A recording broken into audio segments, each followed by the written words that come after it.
This Travis Hunter story has really grabbed my attention, but not because I think his girlfriend is a bop, but because it seems like there's more to the story, and it turns out there is. But before we get into all that, make sure you hit that like button, that subscribe button, that thanks button, and become a member of the channel. We'd appreciate it. Now, as a person that pays attention to detail, one of the things that stood out to me as kind of weird after the sideline kiss snub was the fact that at the Heisman Trophy ceremony, he congratulated his girlfriend before he congratulated his mother or Deion Sanders. So for me, that set off fire alarm bells because relationships come and go, mamas don't.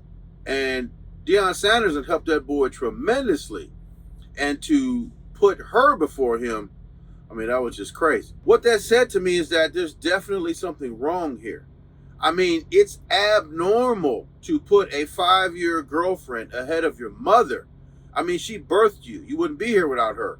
Or to put her before Deion Sanders, who made it possible for him to even be considered for the Heisman Trophy. Because if he would have went to any other school, he's not playing both ways. Based on these abnormalities, I didn't feel comfortable trashing the young man. I mean, Stevie Wonder could see that something's going on, right? So what I didn't know is somebody actually went and did some investigation and found out that there's clearly some stuff going on behind the scenes. There's a YouTube channel called The Failed Athlete, and he did some investigative work that uncovered there are some sinister goings on in the Travis Hunter household. We're going to react to a couple of clips from a video titled, "This Guy Ran the Ultimate Play on Travis Hunter from the Beginning." Now, again, we're going to react to it, but I encourage you to go watch the whole thing. How'd the story start, the love story? Bro, it's crazy. It's kind of funny because now her brother is like my best friend. Yeah, I see y'all rocking a lot like, together. Yeah, he's here at the house, but he's at work right now. But like, he seen her phone one day. He went to her phone one day, and I texted her on Instagram, and he seen that text. He's like, "You don't know who this is?" So he was like, "You don't know who this is, bro?" He's a real like, wing man. She was. Hey, he was a good wing man. Wade, Like, he's a I don't care. She was like, "Boy, I don't care who that is." But she seen my text message a long time ago. She just never. Yeah, she's ignoring you. She left you on red, gang? Ignore you. Wow. And that's when I was nothing. So she man, I don't care about it. And like, she still don't even know why she talked to me. This clip is not even really that long, but there's a whole bunch of stuff to unpack here. First, he admitted that his girlfriend's brother is now his best friend, but they didn't know each other until he met his girlfriend. He also admitted that the brother lives with him. The fact that the brother lives with him now may not seem very significant, but as we dig deeper into this story, it will become very significant. But the most shocking thing that I took away from this clip were these words right here. And that's when I was nothing. So she man, I don't care about it. And like, she still don't even know why she talked to me. It's astonishing and bizarre to, at the time, be the #1 high school recruit in the nation, refer to yourself as nothing, and therefore give your future girlfriend a pass for not responding to you for 2 months and leaving you in the DMs, only to admit that even to this day, she still doesn't know why she talks to him. I have to admit something. This is sad, but I feel sorry for him because he obviously still feels that he's nothing. I mean, how could you be the Heisman Trophy winner and put up with that? I mean, he doesn't think that he deserves the respect that he's supposed to get. He got left in the DMs for 2 months. And then to this day, his girlfriend don't know why she talks to him.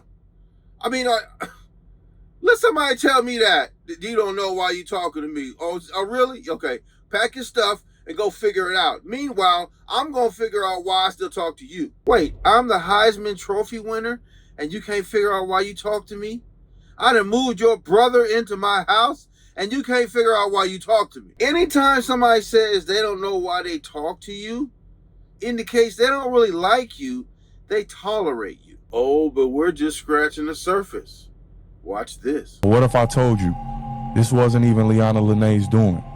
What if I told you she wasn't behind the manipulative tactics that are taking place? Would you believe it? Now, from the very beginning, if you've been paying attention, there's been one guy lurking in the background. He seems to be everywhere Liana Lene is. He seems to be everywhere Travis Hunter is.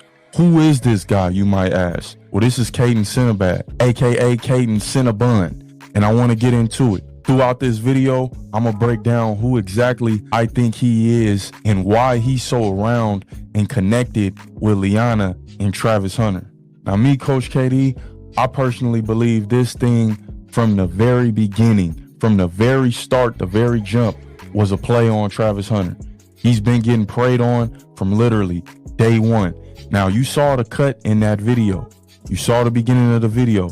What was stated? Well, it came out of his own mouth that the brother himself took her phone, reached out to him, looked at the DM, saw that she left this man on red and said, well, hey, you need to reach out to this dude. Do you know who the hell he is? Bada bing, bada boom. So it wasn't her that reached back after 2 months. It was him.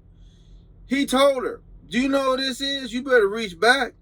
So fast forward to today when Travis Hunter says she still doesn't know why she talks to him.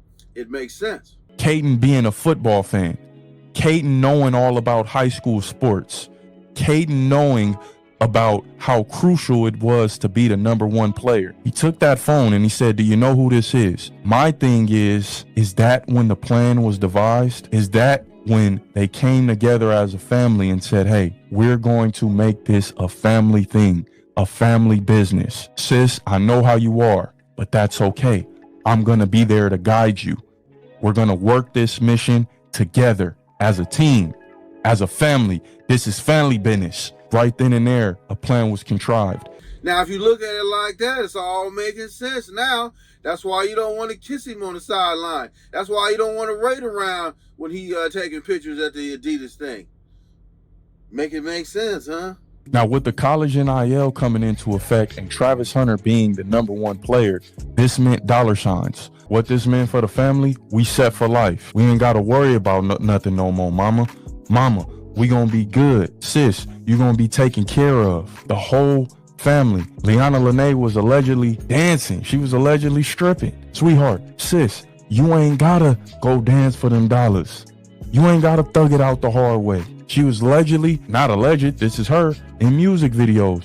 Hey, you don't have to subject yourself to these weak SoundCloud rapper videos.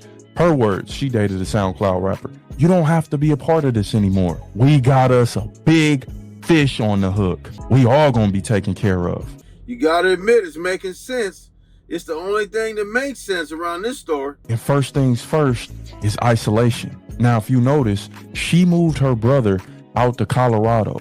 Or maybe Travis Hunter paid for her brother to be out in Colorado. Now, how do we do this? How do we execute this plan? Well, in order to execute this plan, we have to get Travis Hunter isolated from his family. He's already out here in Colorado, but now we have to become the family.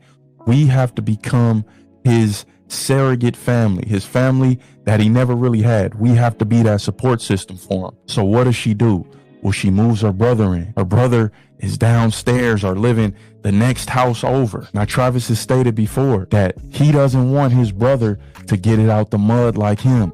Nobody helped him, but yet he's helping Liana Lene's brother to success.